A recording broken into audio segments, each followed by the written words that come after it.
All right. So we have the commandment, the commandant. I keep saying commandment, but it's the commandant.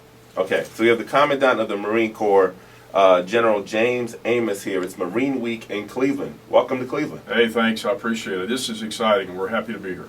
Now, the Marine Week, which I didn't know, I thought you guys just do this all over the country, but you pick one place a year to do this. So this is like a one-time thing. So what made you pick Cleveland? Because we're like way up here in the north, and we don't get a lot of Marine ships up here. So no, in fact, no, we don't. I don't think you get any Marine ships up here. But I tell you, Ohio is about as patriotic state as we've got in the Union. The truth is, we get more Marines, more men and women that join the Marine Corps from Ohio than any other state in the Union. So we want to come here. It's like picking the Olympics every 4 years. We picked the city, and it was a big deal. So what is Marine Week? Give us the what it's all about. We want to come. We want to show the American people what they're getting for their taxpayer dollars, and we also want to take the opportunity to work with youth because we've got a lot to offer young men and women, and so we're working with the schools and kids from. I'm going to speak today. Kids that are from 5 to 13. Mm-hmm. So it's important for us to connect with the American people, and that's why we're here.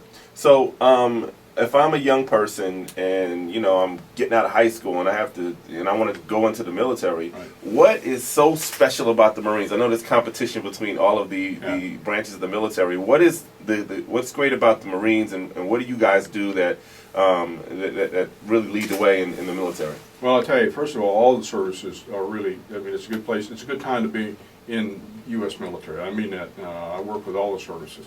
We have a very small niche. We only need a few men and women, not a lot. And what we do is we take young men and women that truly want to become disciplined Americans, and we teach them leadership, and we give them a PhD in the leadership. So we have an awful lot to offer young men and women. So it's tough. I think there's no question about it. By reputation, the reality, it's the toughest of all the services to go through boot camp and officer training. So if you are that kind of young man or woman and you want to join a very tight elite organization, we're the one for you.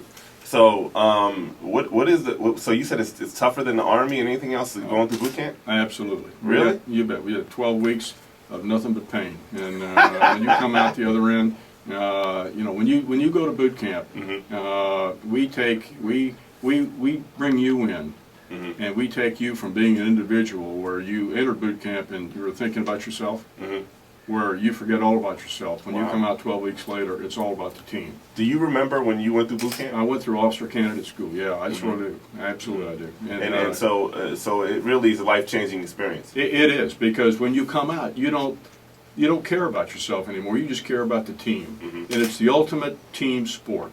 And teamness is what makes organizations great. So when we have conflicts like we do over in Afghanistan and formerly in Iraq, so how do they decide where to send you guys? So how do the Marines fit in with everybody else? Well, we have an area down in the southern part of Afghanistan, the Helmand Province, and we were assigned that by the 4-star leadership, and they said, okay, we want the Marines down in Helmand, for mm-hmm instance. When we went in there 4 years ago, it was the most dangerous part of all of Afghanistan. And today it's probably one of the most rested spots. Things have changed dramatically. So they assign us an area, and then we in turn pick the forces they're going to go into, the battalions, the squadrons, the units, and we pick that. And then we rotate them in and out, and we train them before they go. Mm-hmm. And for those that are coming home, because a lot of folks you're starting to pull troops out. Yeah. So what do you have in place for folks when they get back here? Because that's always been an issue, employment, and just leaving something like that and coming back into regular everyday life. You bet. I tell you, we understand the psychology of coming home. We spend a lot of effort with the families and preparing the families and the community, mm-hmm, and the units back home for when the Marines come back. I mean, it's a big deal. It's months of preparation, and then we track this very carefully for the next 2 to 3 months. So we make sure that, because things change. You come back, you've been over there for 7 months in some pretty harsh climates and a tough job. Mm-hmm. So there are some changes that take place. So when we come back, we understand that. What's even more important, though, Colby, is when they come home. When they come home to their homes, whether it be Cleveland or Cincinnati or someplace in Ohio, any place, And that's where the community can really kick in and really help out. They know the churches, their former counselors in high school, their family, reach out and put their arms around these young men and women when they come back. That's critically important. And talk to us about the Wounded Warrior campaign that you guys have for folks that come back injured. No, I tell you what, I think it's probably one of the, if you can say Wounded Marines and then say it's one of the greatest lessons learned, the greatest things we've done in the same sentence. I know it sounds like it's an oxymoron, but I tell you what, we started that about probably 7 years ago, and we realized that these young men and women, when they come back, they have got to be cared for. It's not business as usual, and so we stood up battalions, and we put doctors and nurses and mental health providers and corpsmen, and we helped them through their recovery. So what can we do as civilians to assist Wounded Warriors? I tell you, when they come home to you, back here to your city, first of all, if you'd recognize the fact that business is not usual, it's different, and if the city would accept them when they come back missing limbs, if the city would come back and understand them and not segregate them, and then put their arms around them, embrace them, and tell them thanks. If the city will come back and the communities, the churches will put their arms around these young men and women and say thank you. Thank you for all that you've done to protect our nation. Now, there's one other part that I learned that I never knew anything about, and they're about to get a Congressional Medal of Honor next week. Talk to us about the Montford Point Marines. Oh, I'll tell you what. In 1942, first of all, in 41, President Roosevelt signed a proclamation, a directive, directing the services to integrate the forces. The Marines were the last ones to do it. And I look back on it, and it's shameful, but it was. And but in 1942, we brought in, between 42 and 49, 20,000 young African Americans, all men. We went across the United States, brought them in, and built our own boot camp for these African Americans. They didn't go to the white boot camp, and it was the times. You look back and it was, but they went to war, and they came back, and finally in 1949, the Commandant of the Marine Corps, my predecessor, many said, we're done. White, black, Hispanic, we don't care. They're all United States Marines, and that was it. Closed Montford Point down. So it's a legend, and so since 1949, these men.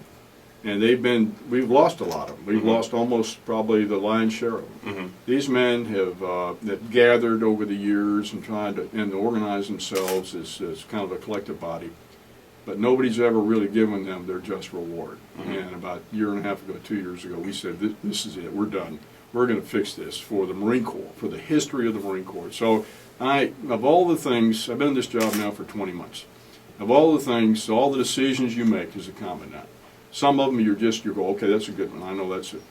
This one is absolutely drop dead the most important and positive decision I've made since I've been a commandant. Wow. I feel great about it. They're going to get the Congressional Gold Medal, Colby, and Congress is going to award it on the 27th up in the Capitol. It's going to be fantastic. So for those that remember the Tuskegee Airmen, they're now the Montford Point Marines. Yeah. And there are a lot of them that you come across the country, right? That come out of the woodworks that are still alive, that haven't been a part of the the organization, right? That's exactly right. We're finding, I've gone to a bunch of events in the last year and a half as we've talked about this, and some of them would have 100 Montford Pointers. Some of them would have 5 or 6.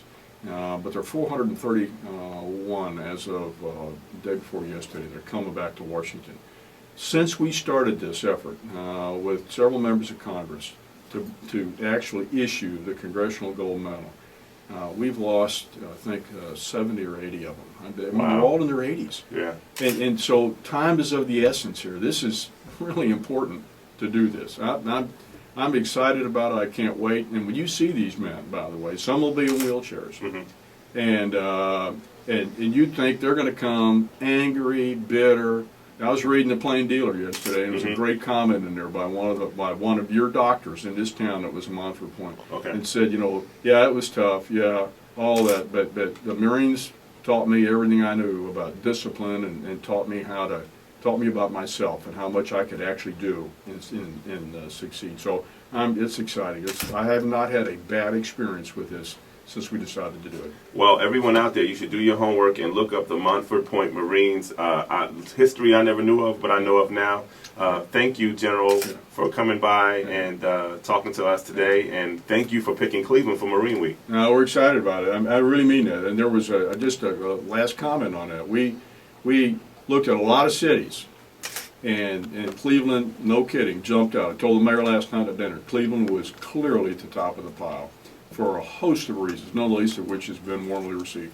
Great. Well, there's a renaissance happening in the city of Cleveland and the state of Ohio right now. We thank you guys for picking us and coming out here. And again, to any young person that's looking for discipline, or maybe parents that may be trying to guide their child or a young person into some type of disciplinary a place to go after they get out of school, then the Marines is the place to be. But if they got to get through that boot camp. I'm scared of the boot camp. You got me scared on that. No. Listen, if I can get through it, everybody else can get through it. No, but we have got a lot to offer a young man or woman. They don't have to stay in the Marine Corps for but I tell you what, we can change their life forever in a very good way. All right, thank you, sir. You bet. All right.